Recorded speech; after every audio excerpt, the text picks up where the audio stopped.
is the little picture back there, and I'll show you guys the front just again. So I saw this and I thought it looked pretty cute,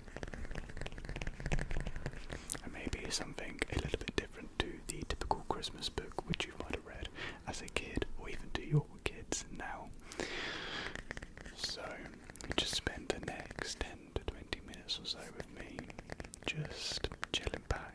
Maybe you have a hot chocolate in your hand, or maybe you are just dozing off to bed.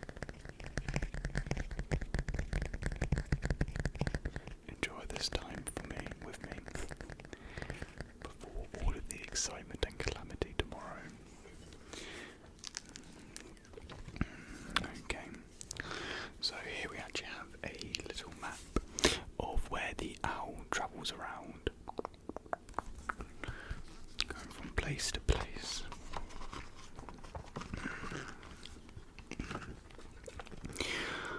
Once in a little town, in a little front garden, lived a little owl, high in the branches of a very big tree.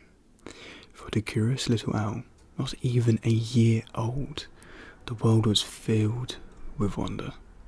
Streams were for splashing, forests were for flying, and friends of all feather were merrily made.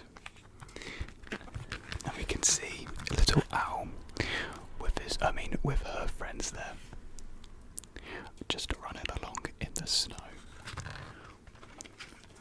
So we got a moose, we got a rabbit, we got a squirrel, and we've got a skunk.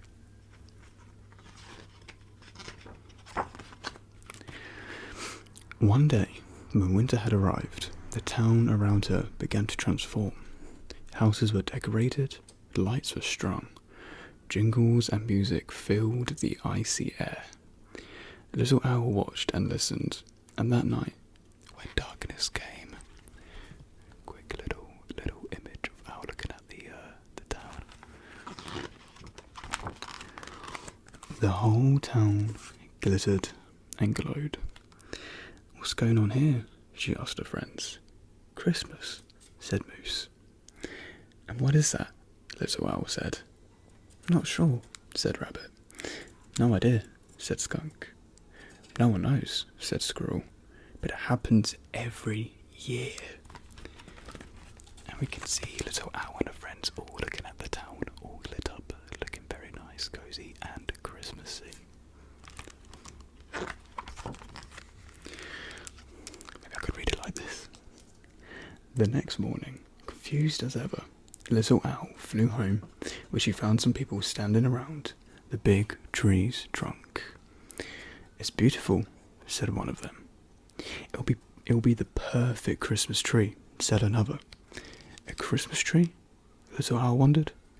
"My home is Christmas?" And we can see a bunch of tree surgeons, I'd presume, standing around the large Christmas tree. An owl just flying overhead, peering, wondering what's going on. The workers began attaching wires and ropes to the tree. As Little Owl hid in the shadows, the branches pulled tight around her. She was trapped. Then she heard a roar. The tree shook, spinning and swaying. It was lowered down onto a truck. Little Owl was dizzy. "Is this Christmas?" "Say goodbye to our tree," someone called, as the big truck rumbled away. "Your tree?" wondered Little Owl. How could anyone own a tree? And then we can see Little Owl being stuck inside the tree, and then it being whisked away on the truck.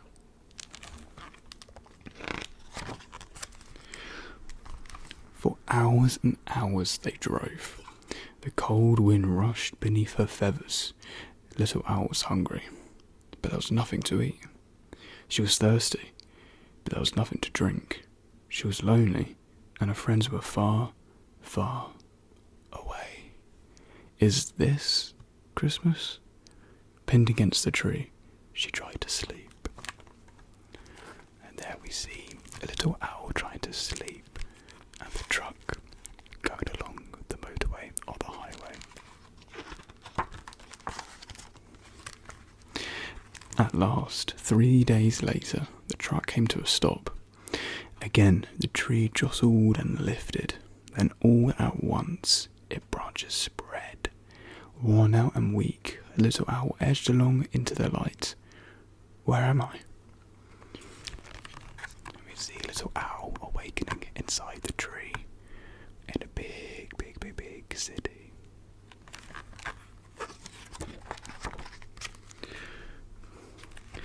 Below her, hundreds of people stomped and scowled. The cars clogged along the streets.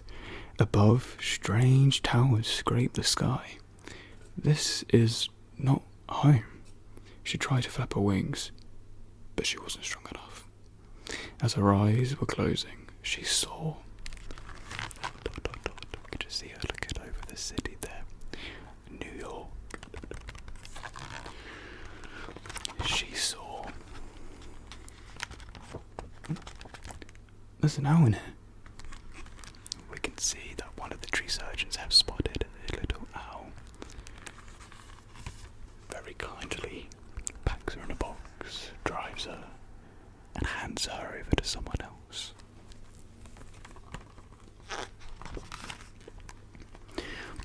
When Little Owl awoke, she was in a box. It opened. A new face peered inside. Hello, little one. I'm Ellen. Let's get you inside. And then we can see Ellen there. And it looks like we're at a wildlife centre.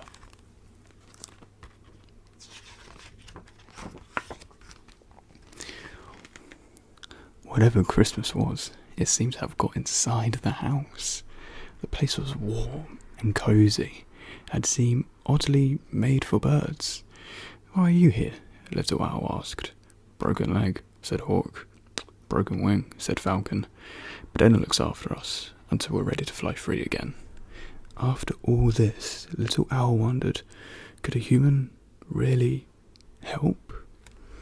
And then we can see all the Christmas decorations hung up in Ellen's little wildlife centre, and we have Hawk and Falcon here, chatting away to Little Owl.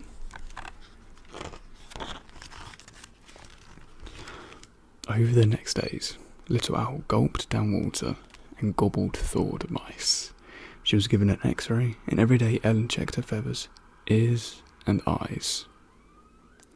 Ellen is helping. Could Christmas be caring? Could Christmas be kind? Ellen held Little Owl in her hand. After all you've been through, she said, it's a miracle you're alive. But was Little Owl ready to fly? Almost, cried her new friends. Ellen smiled. Almost, she said. We can see Little Owl jumping down. Ellen checking her wings. And just sort of getting her bearing again, trying to fly.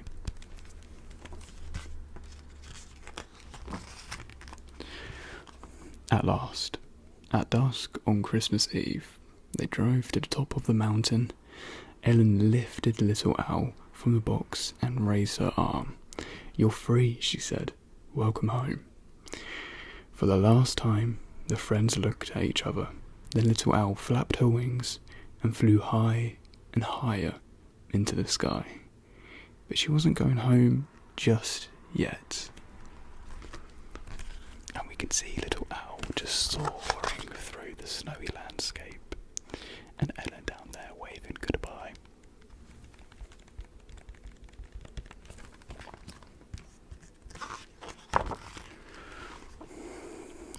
When at last she reached the very big tree, which was now a very big Christmas tree, she settled on her favourite branch, bright and brilliant. The city was not as she remembered. The cars had disappeared. The great towers were merrily lit, the people smiling and skating. Some were even singing. They held hands and hugged. All it seemed, were eager to love. Is this Christmas? Yes, Little Owl thought. It must be. There, Little Owl is perched in the famous New York Christmas tree, overlooking the ice rink as well.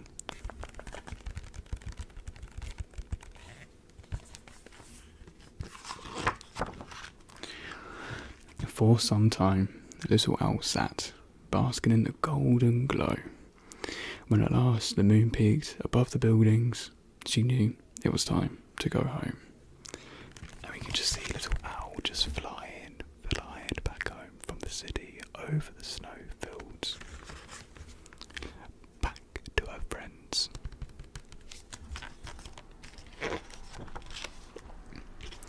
"You're back," her friends cried, gathering around. "And just in time for Christmas," squealed Moose. "Whatever that is," added Rabbit. "Actually, I may have learned something about it," said Little Owl, as they all nuzzled close. "Could you tell us?" "Of course," said Little Owl, knowing full well that this was Christmas too. Just all Little Owl and her friends cuddling around, warming each other up, embracing each other.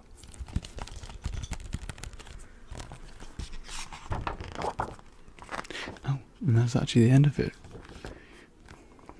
So we all got to know the true meaning of Christmas, love and friendship. Well, thank you very much, Little Owl. And then here's the real story of Rockefeller. As I released my grip on Rocky, she paused and looked directly into my eyes, a memory I will never forget. In a blink, she was gone. I've loved animals all my life. I started Ravensbeard Wildlife Centre and have been fortunate enough to work with birds for more than 20 years. I continue to learn from each bird I rescue. If you're passionate about wildlife, volunteer at a rehabilitation centre or anywhere animals need help. You can make the world a better place. Oh, I started reading at the wrong bit. Whoops, sorry. I was supposed to start here. I started at the wrong bit, never mind. In November 2020, I received a phone call asking if Ravensbeard Wildlife Centre could take an owl for rehabilitation that they found in a Christmas tree at the Rockefeller Centre. A few hours later, the little face of a sweet owl was looking up at me. They are so small. People often think they must be babies. We soon discovered the owl, whom was named Rockefeller, Rocky for short, was a girl set to migrate south for the winter. She spent 8 days gaining weight and strength at Ravensbeard. Then, on a cool winter's eve, we brought her to a quiet spot in a nearby forest. And then the rest is what I read at the start accidentally. So yeah, just a really...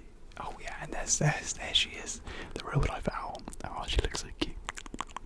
And there's Ellen up there. So yeah, that is the story of the Christmas owl, based on a true story by Ellen Kalish and Gideon Stera. And then you have Ramona Galitsky. Probably butchered that last name, but I thought that was pretty cute, pretty heartwarming. Get you into the Christmas spirit and mood. So hopefully you guys are feeling much more tired and sleepy, and hopefully are able to get to sleep for the excitement tomorrow.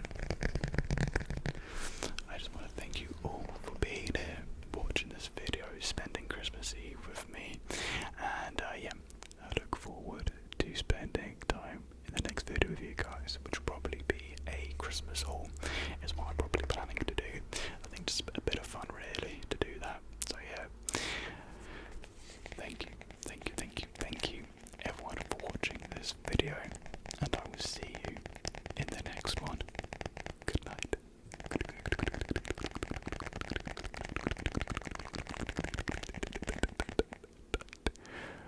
Good night and Merry Christmas.